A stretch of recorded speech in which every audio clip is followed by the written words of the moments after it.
Ladies and gentlemen, my name is TotalBiscuit. I'm here to ask and answer one simple question. WTF is Deadlight? Well, Deadlight is a zombie survival platformer of some description. I hear the groans already. Not entirely unlike our undead kin, is it not? Oh, another zombie game. Well, yes and yes. I would like to say, well, yes and no. This one's different. It isn't really. It's basically a zombie survival horror, but it's also a 2.5D platformer. Now, this did come out on Xbox Live Arcade a little while ago, and now has been ported to PC with little fanfare, oddly enough. I would have thought they would have let us know that this was even coming out. It just kind of popped up on Steam one day, saying, hey, we're Deadlight, we're on Xbox, come buy us, kind of thing, so it's fair enough. Have a quick look at the options menu. Let's check out the port. Not a huge amount of options here. You can go full screen on and off, which is always nice. Adjust the gamma, resolution, VSync on and off. This really doesn't make any difference whatsoever, as I have actually discovered. None at all. Because the game runs at 30 frames per second regardless of what you actually select here, which is kind of annoying on 120Hz monitor, I can tell you that for a fact. Also, graphic quality... This is not an acceptable graphic slider. In fact, sliders in general are not acceptable. What does this mean? What are these arbitrary values here? I have no idea, not to mention it makes you restart the game when you want to change them around, so that's not helpful to anybody. If you're going to port your game, then don't do that. It's very, very silly. Thankfully, you can turn vibration off, so if you happen to have a 360 pad, it may not shake your desk into tiny little pieces of splintered wood, which has a tendency to happen with that thing. God, vibration. Absolute waste of time, in my opinion. Alright, let's get into the game, and I shall show you what exactly is going on with Deadlight. So you play a fellow by the name of Randall. He's a little bit old. He's a bit decrepit.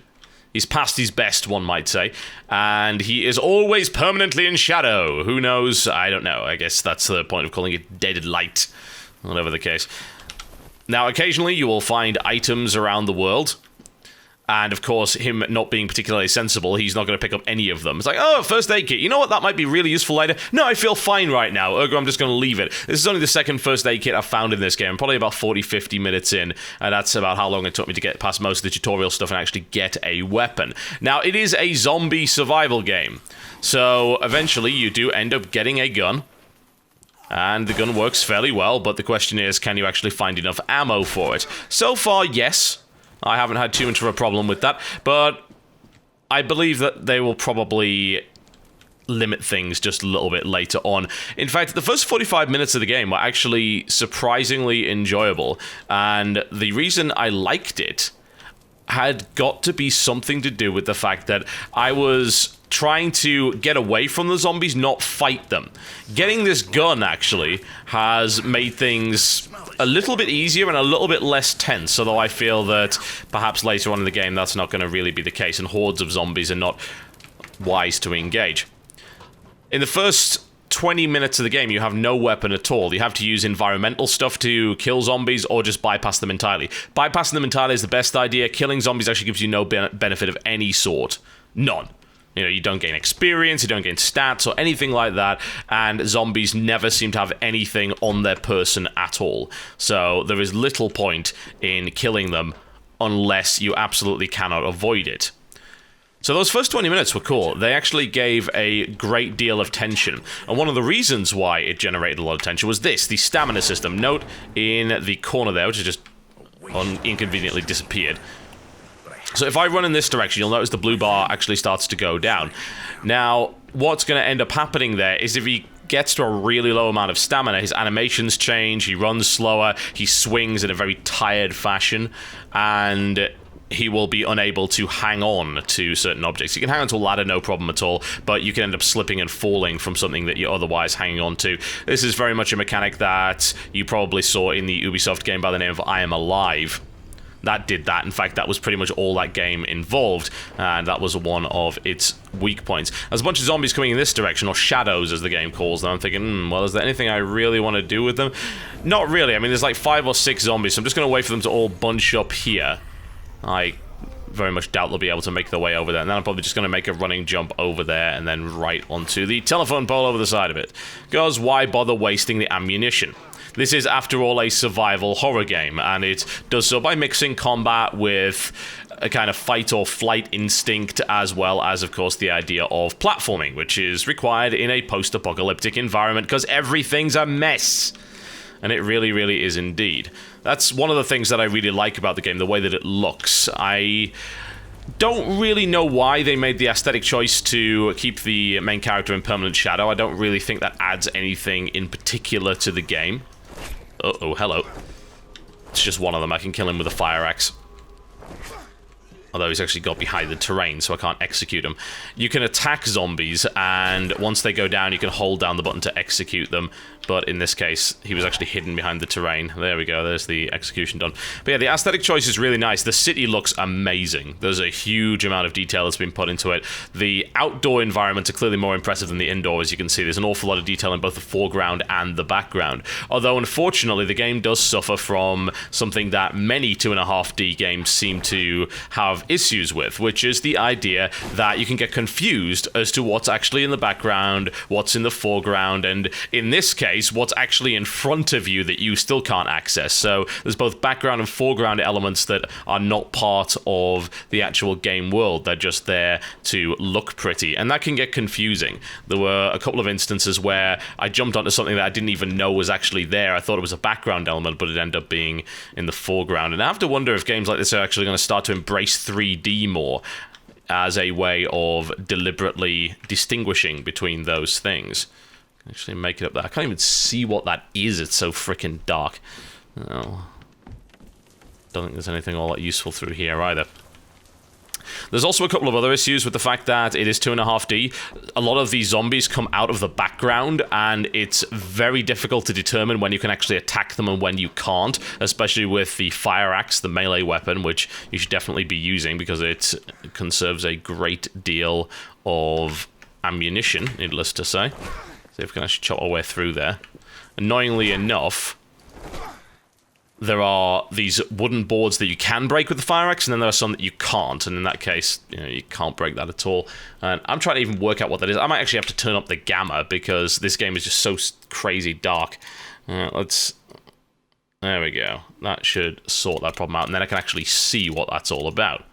Wonderful. Alright, so I actually can see a platform up there, but I cannot reach it. Maybe I can shoot something down from there. That's a possibility. Doesn't look like it, though. No, that's no use at all. I have actually no idea whatsoever what that's all about. It'd be typical for me to find a place where I just got completely stuck for no apparent reason, but hey. Now, combat-wise, the game is very, very basic, deliberately so, and I think that it does that to evoke a sense of panic most of the time. The addition of the stamina system, where you get very, very tired very quickly, especially when you're swinging the fire axe. I'll give you an example, actually. Watch the stamina bar and watch what happens to the screen. There you go.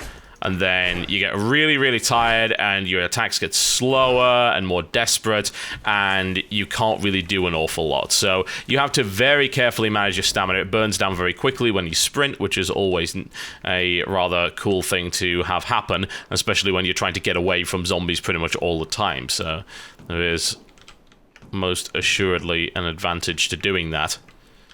I don't even know what it's actually asking me to do here, if I'm totally honest. There's a little arrow pointing there saying, hey, you can get here. It's like, but how? I can't reach it. Incidentally, the jumping reminds me very much of Flashback in Another World or Out of This World, depending on what country you happen to be in. It was named different things in different places. And the actual mechanics do act very much like that. I wonder if it's a case of having to jump across, bounce off the wall, and do some kind of Prince of Persia nonsense. Yes, that's exactly what it is.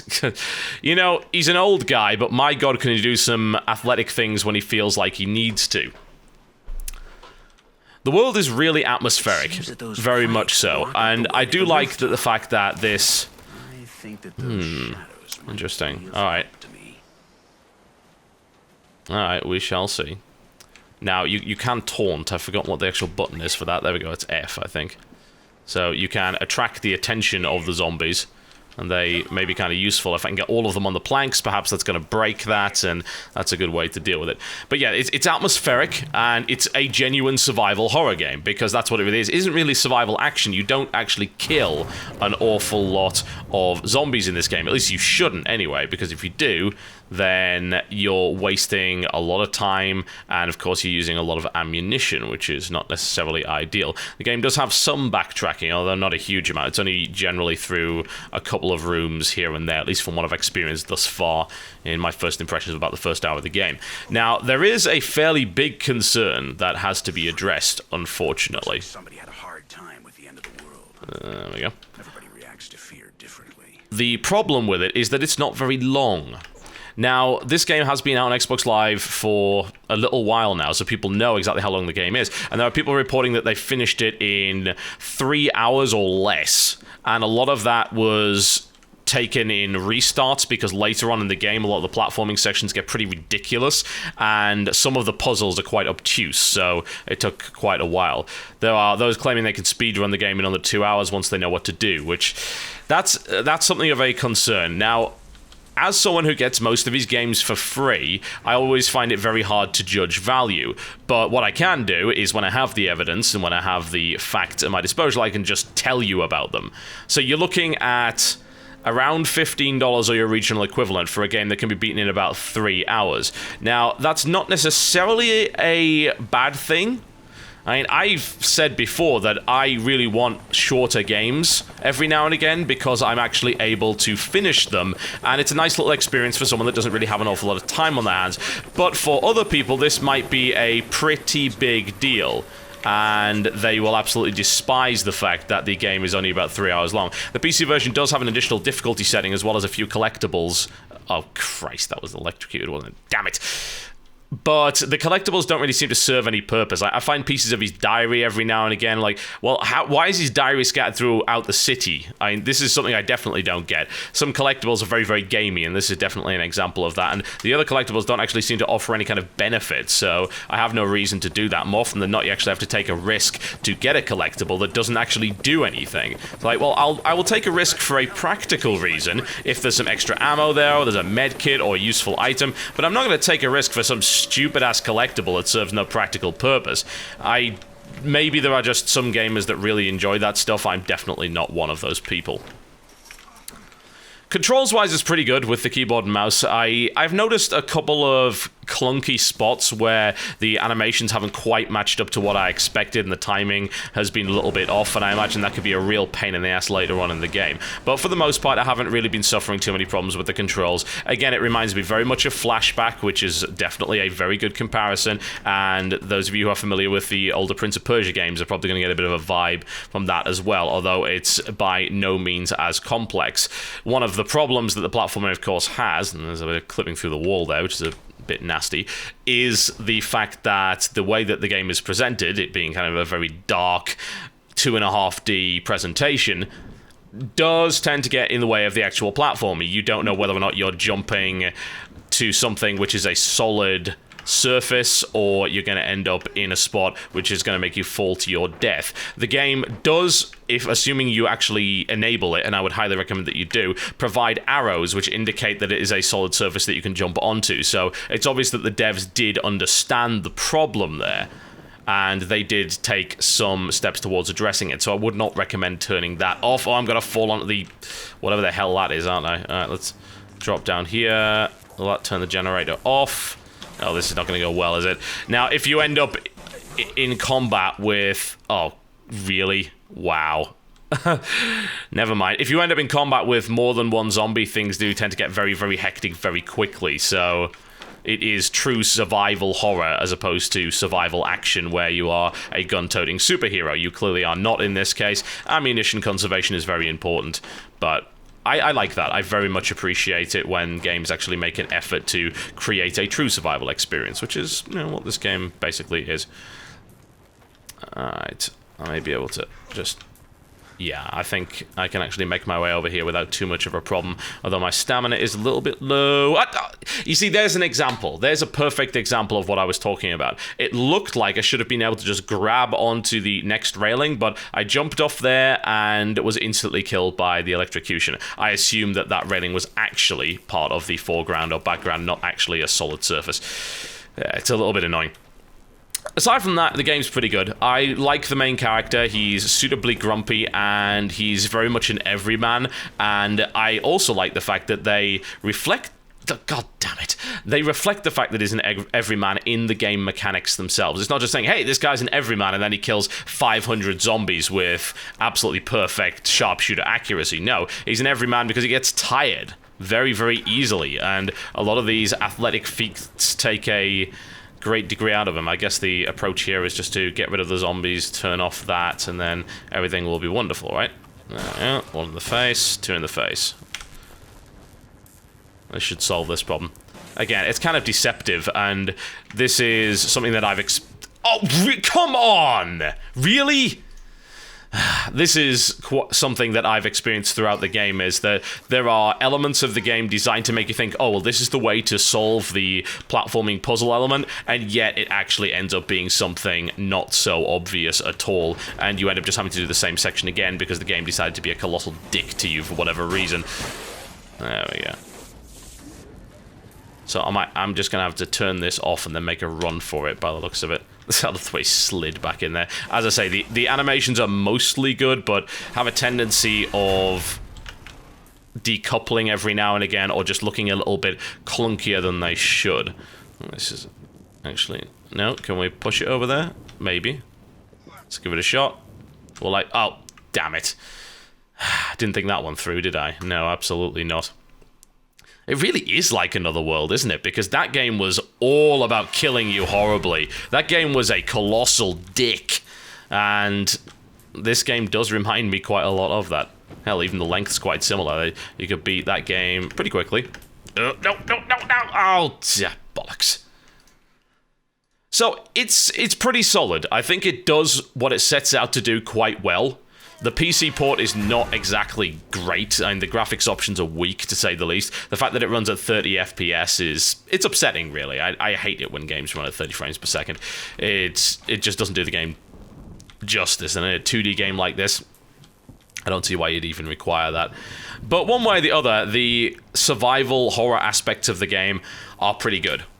Personally, I probably wanted to beat in the game because I can find myself getting increasingly frustrated with the platform aspects of it. You know I hate platformers. It's really not my thing at all. So I don't know if I'll finish it. And of course the length is a really big issue for a lot of people. Understandably so. I would never ever blame someone for complaining about the length of a $15 game that's only like 3 hours long. This isn't exactly Journey, which is almost a euphoric experience, I would say, really. That was a wonderful game, but even then, people criticize the length of it. This is about twice the length of that. Doesn't really seem to have a huge amount of replayability. Maybe you want to do it to speedrun it, or maybe you just want to do the stuff that is a bit harder. You want to go to a harder difficulty level, because perhaps that might be interesting to people that are really into the idea of survival horror, but I don't think this game is really for me. It's a very nice technical achievement, but it's... Oh, no, come on.